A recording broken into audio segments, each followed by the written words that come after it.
প্রখ্যাত পরিচালক শক্তি সামন্ত ঘোষণা করেছিলেন তিনি উত্তম কুমারকে নিয়ে ডবল ভার্সন অমানুষ সিনেমা বানাবেন। সহকারী পরিচালক হওয়ার জন্য তিনি প্রভাত রায়কে নিয়োগ করলেন। তখন প্রভাত রায় বোম্বেতে ছিলেন অভিনয় করার জন্য। মিঠুন চক্রবর্তীও সেই সময় খুব স্ট্রাগল করছিলেন, কিন্তু অভিনেতা হওয়া খুবই শক্ত কাজ। প্রমোদ চক্রবর্তীর সহকারী হয়ে তখন প্রভাত রায় কাজ করছিলেন।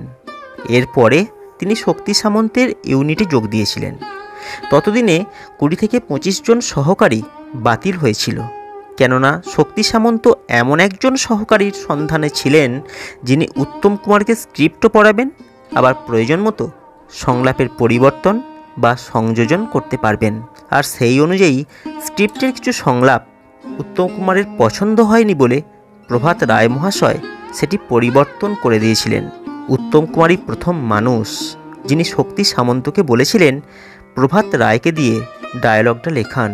তাই শক্তি সামন্তের প্রধান সহকারী হয়ে টাইটেল কার্ডে নাম উঠল প্রভাত রায়ের।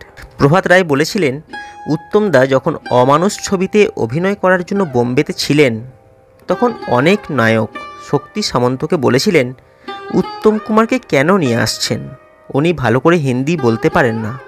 আর যেহেতু ছবিটা ছিল ডবল ভার্সন, এমনকি ছবির শুটিং চলাকালীন দু একজন অভিনেতা উত্তম কুমারের বিরোধিতাও করেছিলেন, কিন্তু শক্তি সামন্ত তাঁর সিদ্ধান্তে অবিচল ছিলেন।